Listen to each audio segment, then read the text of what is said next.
Ô Père de miracles, tu fais si te promets, lumière dans le ténèbre, mon Dieu, c'est ce que tu es. Ah. Oh.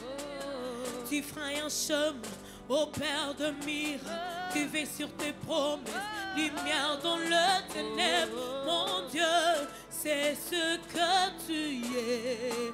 Ah, tu ferais un chemin, tu ferais un chemin, ô Père de miracles, tu fais sur tes promesses, lumière dans le ténèbre, mon Dieu, c'est ce que tu es.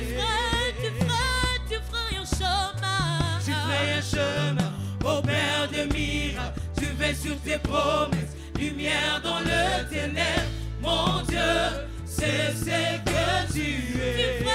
Tu ferais un chemin, tu ferais un chemin, ô Père de miracles, tu fais sur tes promesses, lumière dans le ténèbre, mon Dieu, c'est ce que tu es.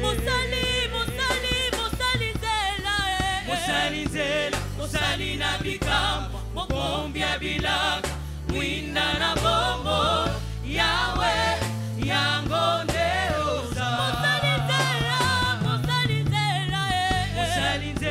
Mon sali nabikam, mon bombia bilak, winda na bombo, Yahweh, Yangone osa.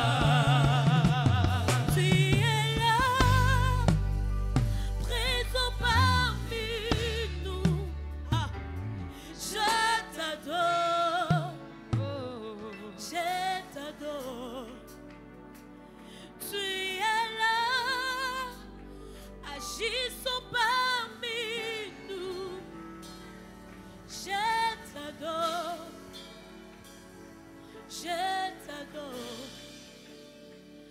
tu es là, agissons parmi nous, je t'adore,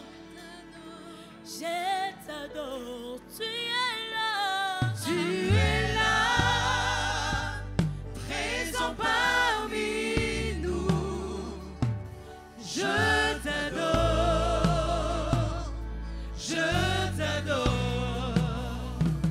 tu es là, agissons parmi nous, je t'adore,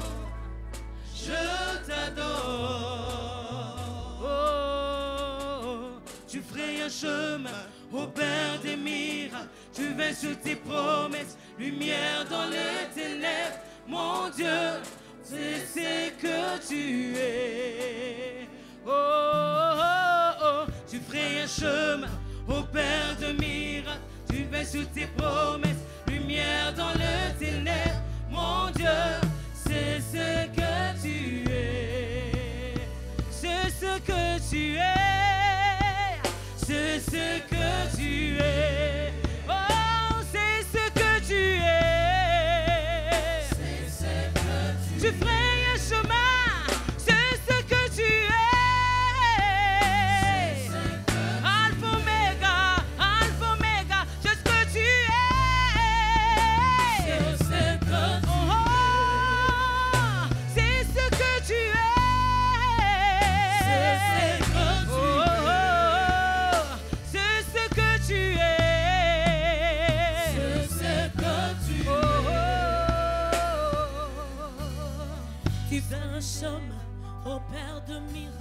tu vis sur tes promesses, lumière dans le ténèbre, mon Dieu, c'est ce que tu es. Oh, tu ferais un chemin. Tu ferais un chemin au Père de miracles, tu vis sur tes promesses, lumière dans le ténèbre, mon Dieu, c'est ce que tu es. Yahweh, Yahweh, mon salinzela, salina biko, oh, Yabila, Winda, na bobo, Yahweh, Yangondeo. Mo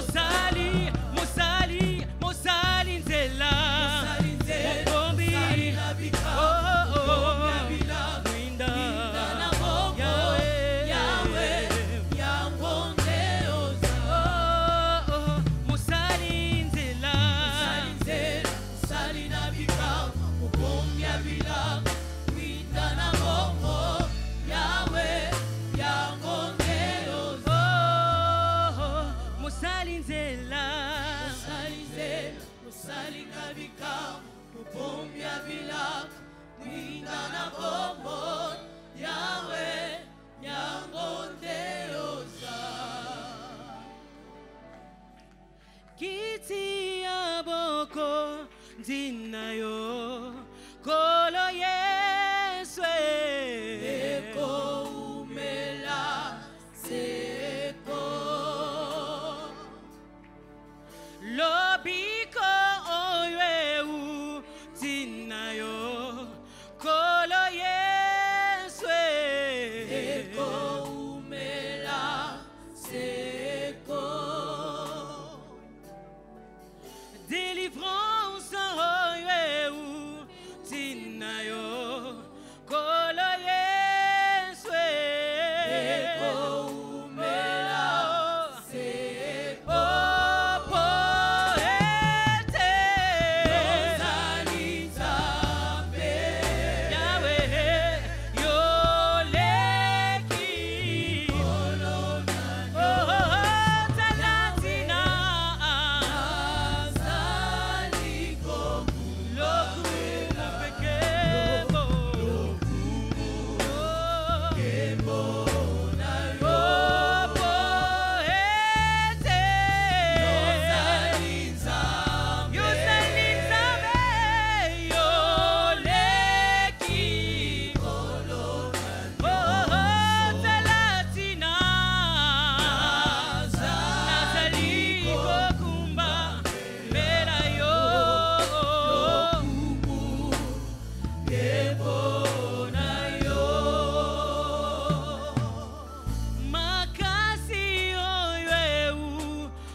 Yesu nangai makasi weuti epai na yo umelaka seko esengo ewuti epai na yo umelaka seko kimia ewuti epai na yo umelaka seko lobiko ewuti epai na yo umelaka seko. Qui nous séparera de ton amour, Seigneur? La joie que tu donnes, c'est une joie profonde.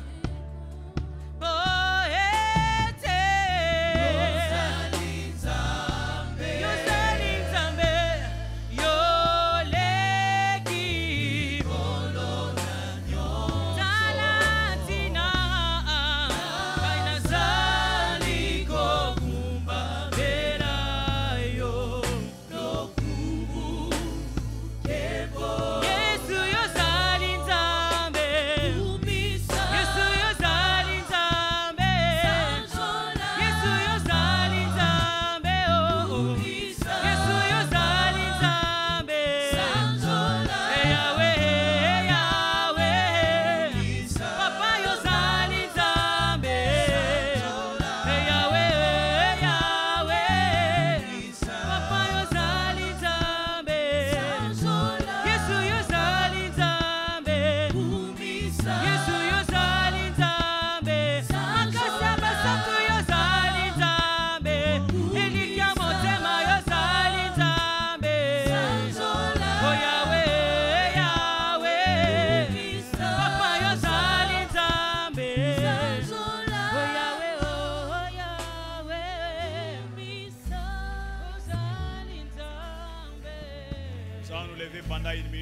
Nous sommes tous debout, nous acclamons le Seigneur, nous sommes tous debout.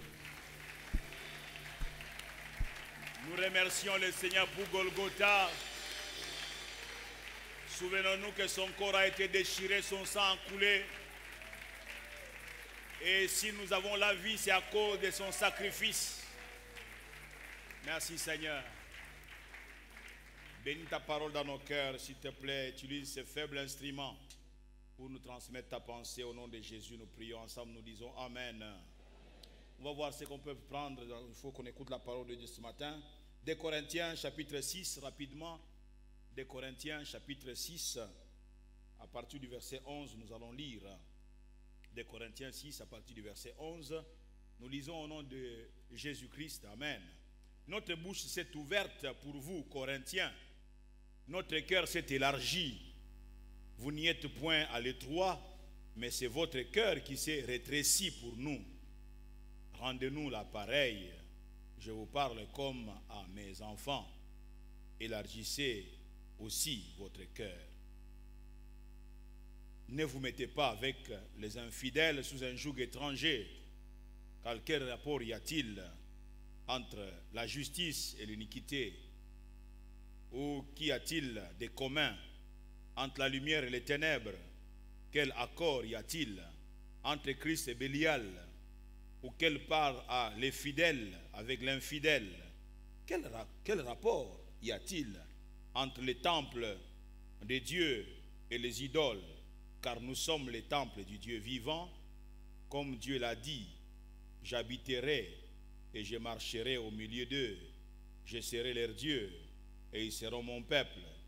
C'est pourquoi sortez du milieu d'eux et séparez-vous, dit le Seigneur. Ne touchez pas à ce qui est impur et je vous accueillerai. Je serai pour vous un père et vous serez pour moi des fils et des filles, dit le Seigneur Tout-Puissant. Nous disons Amen et nous acclamons la parole. Est-ce qu'on peut bien acclamer le Seigneur pour sa parole? Alors, rapidement, si vous voulez avoir le thème à mon intervention, voici de quelle manière je l'intitule. Sortez du milieu d'eux, tiré de ce texte. Sortez du milieu d'eux. Vous avez constaté qu'il s'adresse aux Corinthiens, l'apôtre Paul. Il s'adresse à l'église de Corinthe. Il ne s'adresse pas aux païens. Il s'adresse à des hommes et des femmes qu'on dirait qu'ils sont membres de l'église, qu'ils font partie de la maison de Dieu. Paul s'adresse spécifiquement, donc comme je le disais, aux Corinthiens. Et un commentateur dit que Paul ne s'adressait nommément à ses lecteurs que quand il était profondément ému. Il ne s'adressait à ses lecteurs que, donc nommément, que quand il était profondément ému.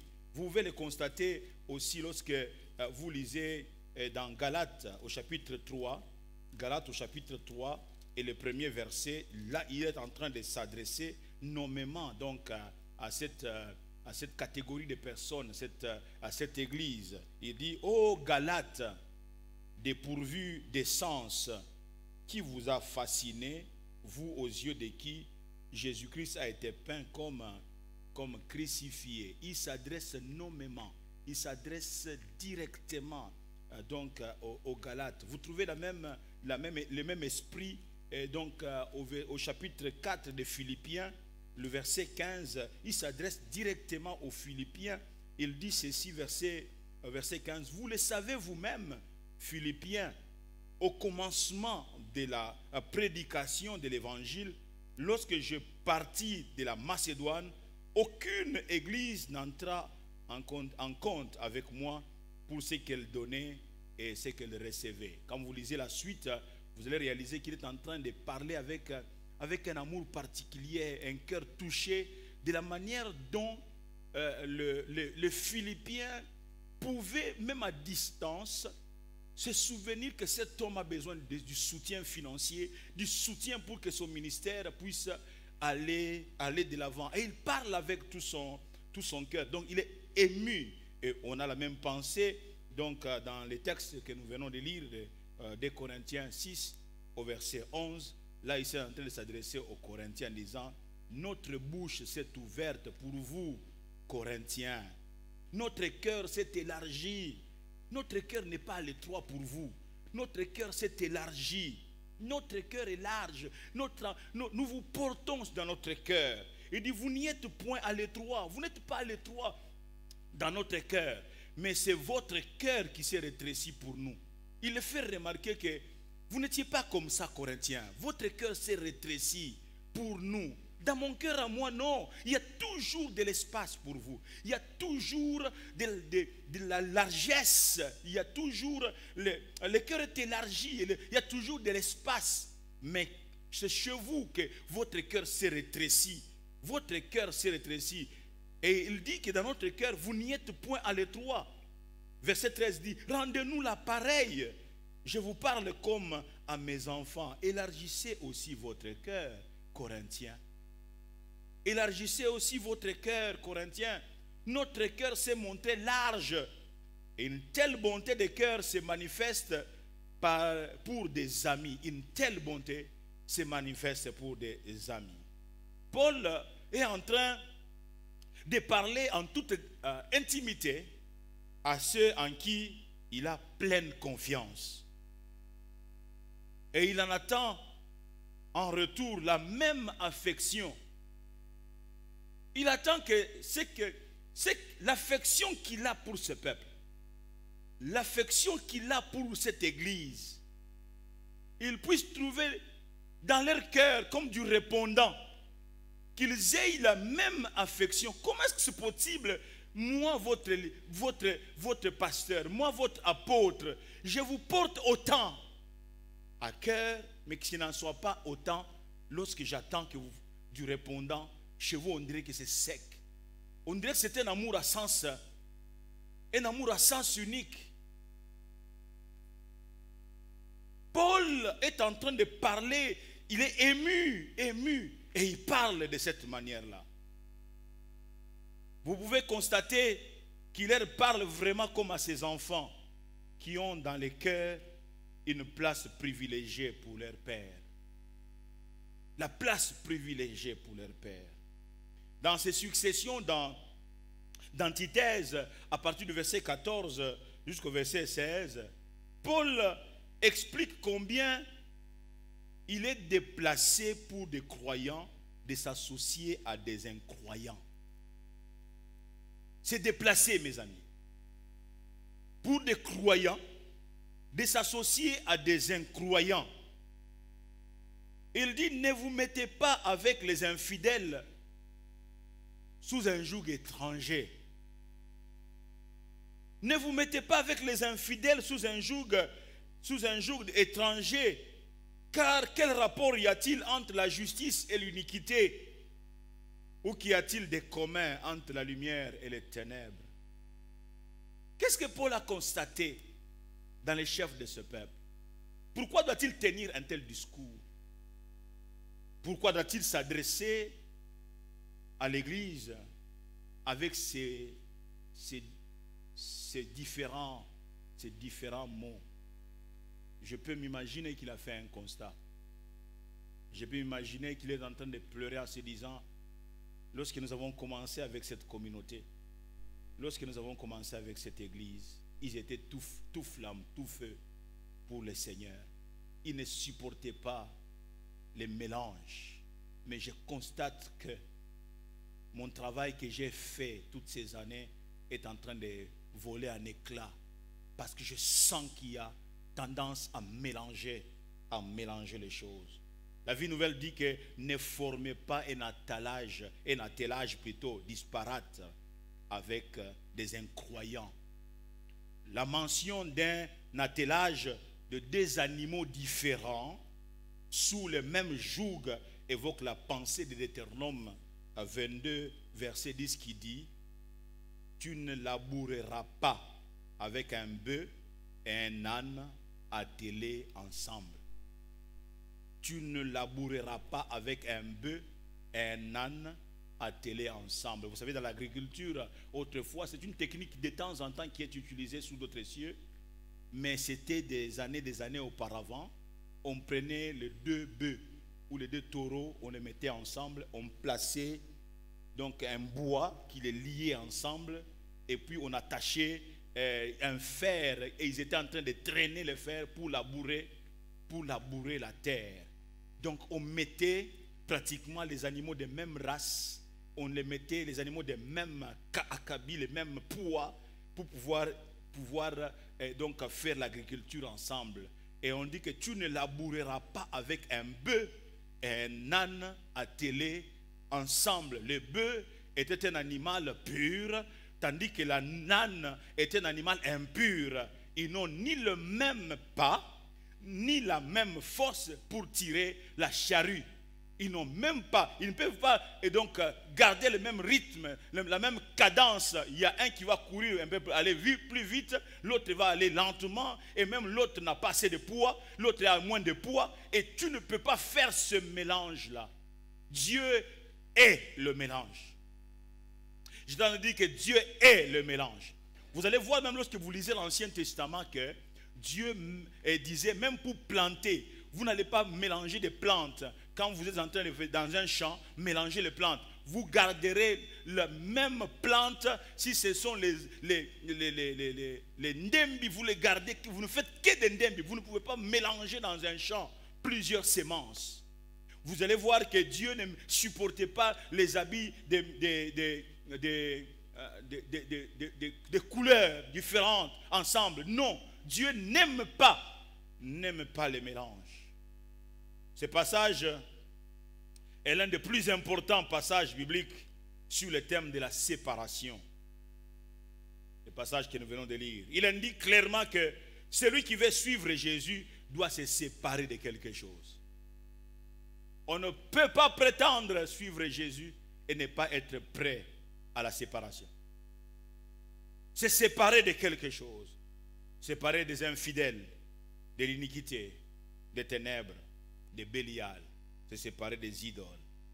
La séparation, bien aimé, peut entraîner, voire même la perte des parents, la perte d'amis et des moyens d'existence, et le renoncement à des relations apparemment innocentes, mais pour voir le Dieu saint demeurer parmi son peuple. Alléluia. La séparation.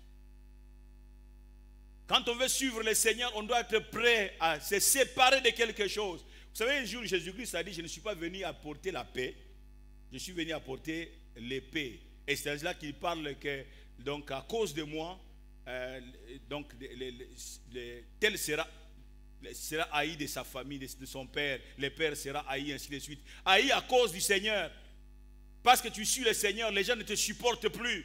Les gens ne supportent pas ton engagement avec le Seigneur. Tu deviens un problème dans ta famille. D'autres même sont chassés de leur maison. Pourquoi? À cause du Seigneur. Pas chassés pas pour avoir fait quelque chose de mauvais, mais chassés parce que tu t'es engagé avec le Seigneur. Des gens sont chassés de leur maison. Il était un bon locataire sans problème. Et tout d'un coup, puisqu'il a commencé à prier, les bailleurs viennent dire, sors de ma maison. Sors maintenant, voici ta garantie locative. Maintenant même. Pourquoi? À cause du Seigneur. Oh, alléluia. Bien aimé, la séparation. Quelqu'un dit après moi la séparation. Le thème c'est sortez du milieu d'eux. Alléluia. La séparation.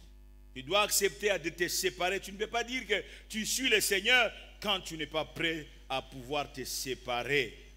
Pour suivre Jésus et bénéficier de son soutien, bénéficier de sa compassion, de son assistance, ou pour avoir une puissante relation et une fructueuse communion avec lui, toute personne doit accepter d'être détachée de là où elle est attachée. Accepter d'être détaché.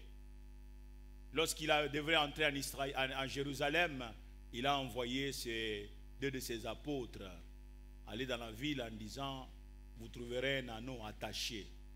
Amen. Vous trouverez un anneau sur lequel personne n'est monté. Détachez cet anneau. Si l'on vous demande, qu'est-ce que vous faites là? Vous direz, les mettre Quand le maître a besoin de toi, tu dois te détacher. Donne un bon amen comme l'a fait le frère là. Quand le maître a besoin de toi, tu dois te détacher. Tu dois te détacher de quelque chose. Ma soeur, comment tu peux dire que le Seigneur a besoin de toi et tu restes attaché à cet homme qui est mari de quelqu'un d'autre? Ce n'est pas ton mariage, tu le sais bien. Ce n'est pas ton homme, tu le sais bien. Détache-toi. Pasteur, comment est-ce que je me détacherai? Qui prendra soin de moi? Ça, ce n'est pas la question qu'il faut poser. Détache-toi et dire à Jésus-Christ, je suis prêt à la vie et à la mort et je te suivrai. Et je me détache de ceci pour m'attacher à toi. Je pensais que quelqu'un allait donner un bon amen. Pour suivre Jésus, bénéficier de son soutien, bénéficier de sa compassion, bénéficier de son assistance, voire même bénéficier d'une puissante relation et fructueuse communion avec lui, toute personne doit accepter d'être détachée. Alléluia. Toute personne doit accepter d'être détachée. Dieu m'a mis à cœur de te parler, Église, parole éternelle. Plusieurs viennent en ces lieux et même nous constatons que leur marche est en dents de scie à cause de ça. Ils ne sont pas détachés. Ils mènent une vie de mélange. Ne vous mettez pas avec les infidèles sous un joug étrange. Amen, amen. Qu'y a-t-il de commun entre la lumière et les ténèbres? Tu prétends être lumière, tu ne peux pas te mêler avec les ténèbres. Ça ne peut pas se mélanger. On ne peut pas mélanger l'huile avec l'eau. C'est impossible. Non, c'est impossible. On ne peut pas mélanger l'huile avec l'eau. Amen, amen. Tu vas t'entêter, tu es huile. Amen, amen. Tu es huile.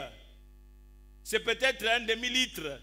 Et on t'a placé, on t'a mis dans une marmite où il y a 8 autres litres d'eau. Sors de là, ce n'est pas ta place.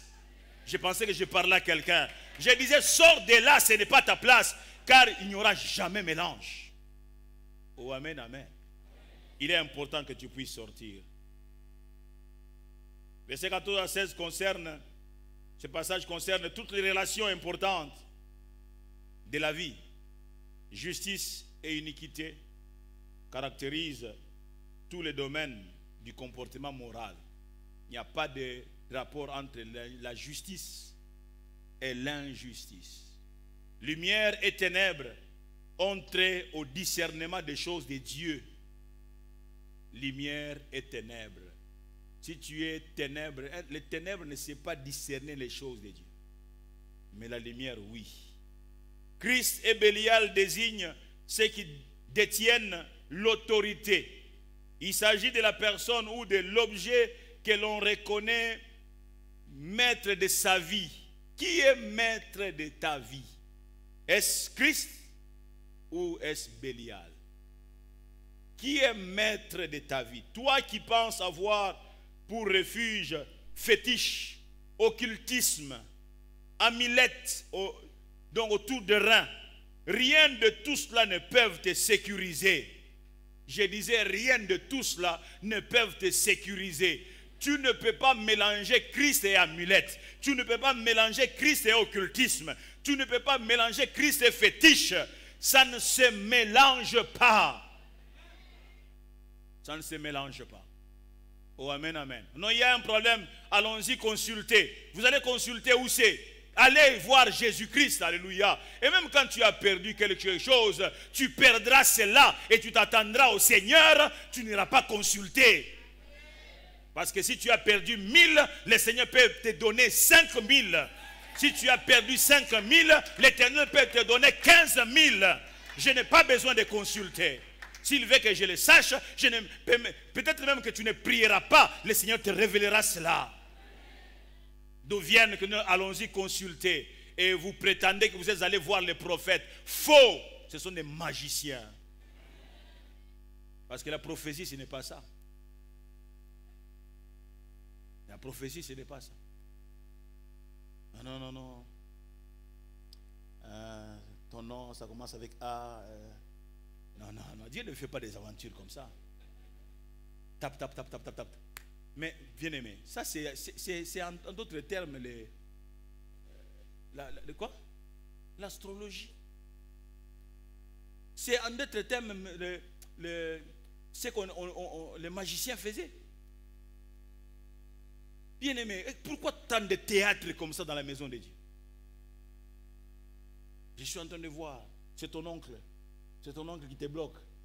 Je n'ai pas besoin de ça.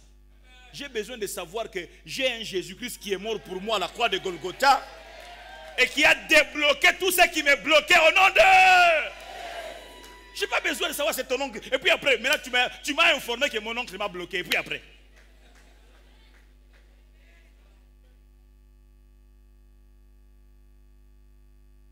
Vous devez sortir de ces choses.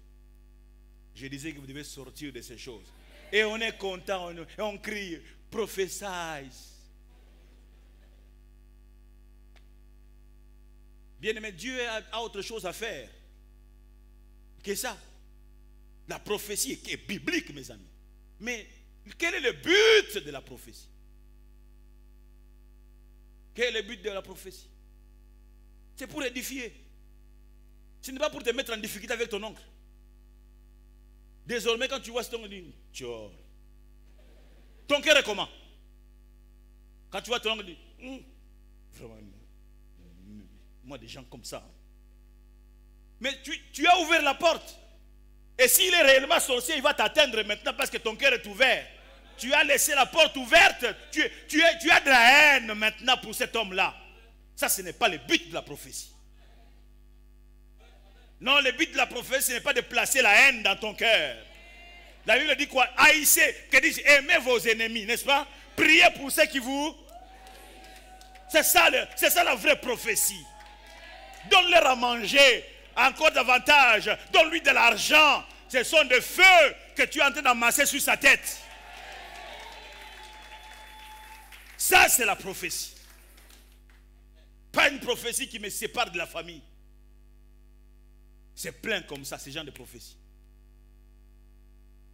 Et vous courez. Prophétise, homme de Dieu. Attention.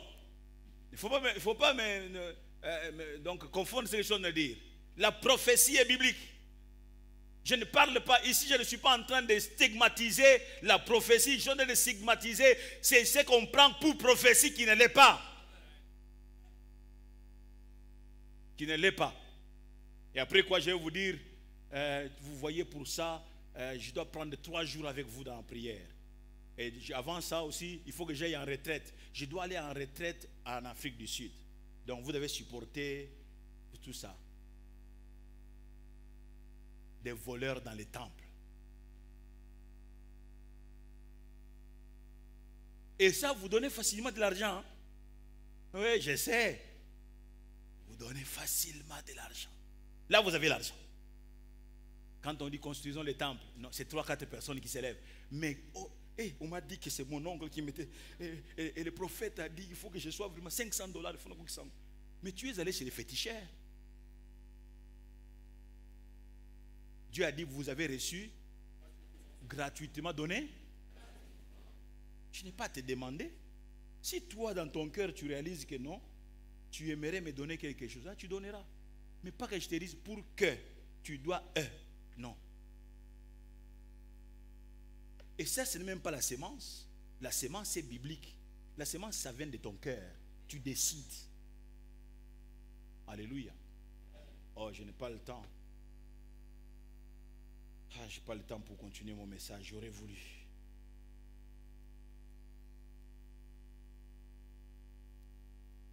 Toi qui penses avoir pour refuge fétiche. Mon jeune frère, le pasteur Gaston, me raconte une histoire il y a quelques années en arrière, quand il était encore pasteur à Kananga.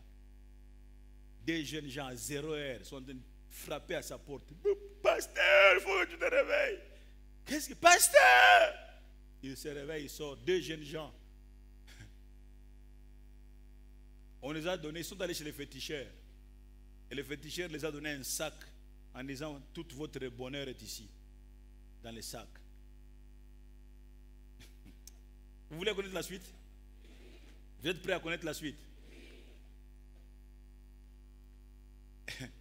Quand ils les ont même donné à une telle heure, c'est à cette heure que vous allez ouvrir. Votre bonheur est dans.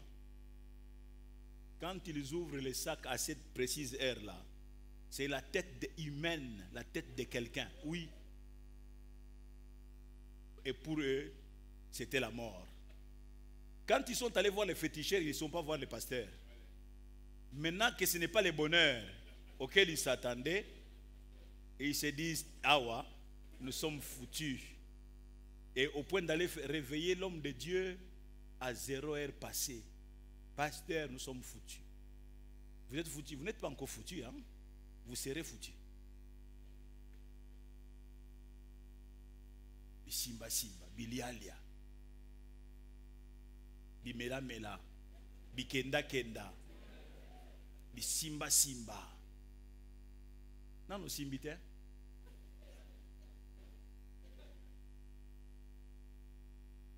Ah, Jésus. On va s'arrêter là. Je ne sais pas continuer parce que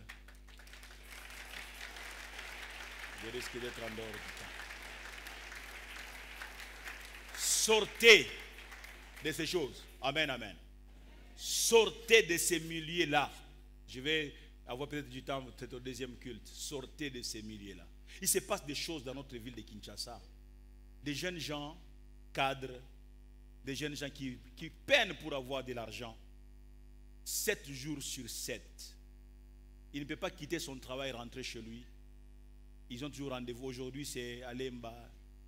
Demain, c'est bloc Bandal. Donc, ils doivent toujours terminer leur vie dans un endroit. Ils sont des bois. C'est comme une compétition. Donc, autrefois, on buvait. Dès qu'on a, c'est fini, on a enlevé la table, la bouteille. Maintenant, on laisse les trophées. Donc, on a mis 100 bouteilles. 100. Donc, l'autre table est jalouse en disant, hey, nous aussi. Donc, vous ne savez même pas que ces gens-là qui tiennent ces endroits-là, ils vont féticher. Tu es venu, il faut revenir.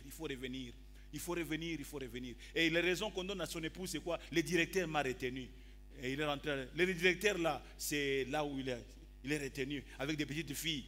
Pire encore, on m'a laissé entendre que derrière les palais du peuple, ce sont les honorés. Hein, je ne veux pas dire les honorés, qui sont avec des petites filles. Donc tout leur argent se termine là-bas. Je vous assure, il se passe des choses. Pendant que vous dormez dans vos maisons là, il se passe des choses. Mais beaucoup de ceux qui vont dans des églises sont aussi dans ces milieux-là. Mon Dieu m'a dit de vous dire, sortez du milieu d'eux. Sortez avant qu'il ne soit trop tard. Sortez du milieu d'eux, des choses que j'apprends, mes amis. Mais tu as froid. Tu as froid. Des véhicules qu'on parque partout, les gens ne savent plus passer. Déjà, comment est-ce qu'on peut être 7 jours sur 7 dans ces endroits-là? 7 jours. Quand est-ce que les Congolais travaillent? Imagine-toi, tu as travaillé jusqu'à 16 h. Tu reviens, tu rentres jusqu'à 23 h, tu es là, 0 h, tu es là. Et puis le matin, tu vas aller au travail. Qu'est-ce que tu auras comme rendement là-bas au travail? Oh, mon pays. Qu'est-ce que tu auras comme rendement? Sûr qu'il est à Bandal le soir. Chaque soir, c'est plein partout. Et ça, c'est mal Bandal. Maintenant, ça se répète. C'est partout. À l'Emboma, il y a un endroit. C'est terrible là-bas. Donc, ils se disent, aujourd'hui, nous avons été là-bas. Demain, nous serons là-bas. Demain, après, nous serons là-bas. Tu fais la concurrence avec qui? Vous, les diplômés. Je ne vais pas vous voir sur les motos. Avec, je ne vais pas. Hein. Tu vas laisser ton diplôme? Oui, plusieurs ont laissé leur diplôme. Et ce sont les parents qui tiennent la main à la tête, en train de pleurer. Il faut maintenant réunir l'argent pour t'enterrer.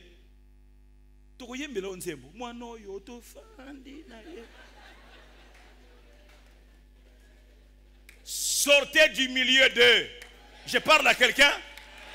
Sortez du milieu d'eux. Je ne sais pas si tu m'as entendu. J'ai dit sortez, sortez.